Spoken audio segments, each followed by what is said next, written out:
I'm Jenelle Riley, and you're watching Behind the Scenes. I'm here today in the very comfortable office of Mike Henry, who might not look like it, but he voices the lead character on The Cleveland Show of Cleveland Brown. That's me.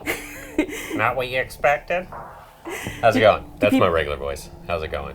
Do people ask you to do this at parties? Do they just come up and want to hear voices? And Yeah, I get asked to do a good many voicemail, greetings, etc. But I don't mind because I rarely get recognized. Sweet eggs and chicken legs, what happened to your mustache? I don't know, it's just gone, it's gone.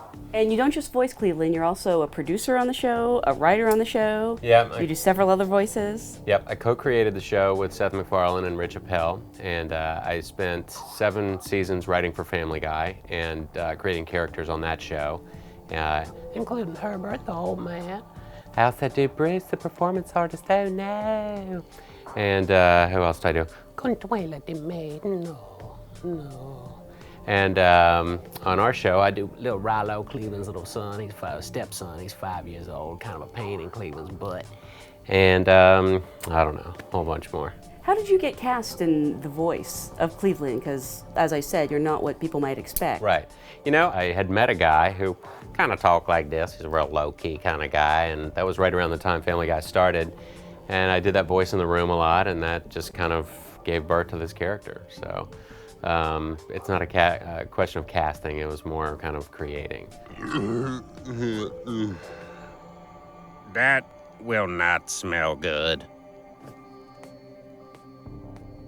Now, I understand you went to college with Seth MacFarlane. That's where you two met? Actually, my brother Patrick went to RISD, Rhode Island School of Design, and my brother was a film major, as was Seth. And you know, I used to read Backstage magazine because I lived out here in the early 90s and was taking acting classes, commercial acting classes, other on-camera stuff. And at that point, I moved back to my hometown of Richmond, Virginia for a little bit to kind of regroup, and I thought at that time, and I was right, that it would be much easier to get a demo together out of LA, and I could kind of live more comfortably, you know, because I was broke. And at that time, I went up to RISD and acted in my brother's films and did a bunch of characters, and that's where I met Seth, who, you know, immediately was, you know, we hit it off and cracked each other up and kept in touch for a couple years.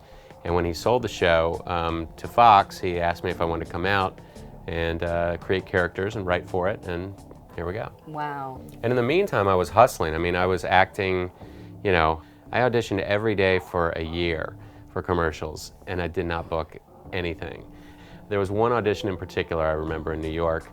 It was raining, it was February, it was like 40 degrees, and it was miserable, and I just went ahead and went down to Soho to do this audition and got soaking wet and everything else, and every time I was going out I was like, this, you know, maybe this is the one. And then I went in, and the gig was to take a pickle, and it was a close-up of your hands making a pickle dance on a plate and voicing it with some terrible copy. And that was it. I was so bummed out, and, you know, probably went out and got drunk and just, I didn't know what was gonna happen. And then it was days later that all these good things started happening. So it truly is a matter of perseverance and just pushing it until you get the break. Most importantly, did you get the pickle job? Hell no. Haven't eaten a pickle since. No, no, I did not. I booked a Heineken spot and a Foot Locker spot, which were both very highly visible and actually weren't terrible commercials that I got to do something that I thought was funny in, so that was nice. How did you feel when, I assume it was Seth, approached you with the idea of a spin-off? Were you worried about Cleveland carrying a show, or was it just excitement? No, actually, the contrary. I mean, you know, since I created Cleveland season 1, Cleveland is very different from the rest of the cast on Family Guy. Everyone there, number one, is different rhythmically, just bop, bop, bop, bop, bop, bop, bop, and then there's Cleveland. So, and Cleveland is, as Seth will say, the only decent guy among them. You know, Quagmire, we couldn't do a show about a rapist, is what Seth would say. You know, he's not gonna learn a lesson at the end of the day and still be Quagmire. So, you know, Cleveland was always a more thoughtful, introspective, sensitive kind of a guy, and he was the perfect guy to spin off. Junior, at least give it a try. I can't, Daddy. I'm signing up for a different after-school activity. Math club. I'm sorry. I sent away for this months ago.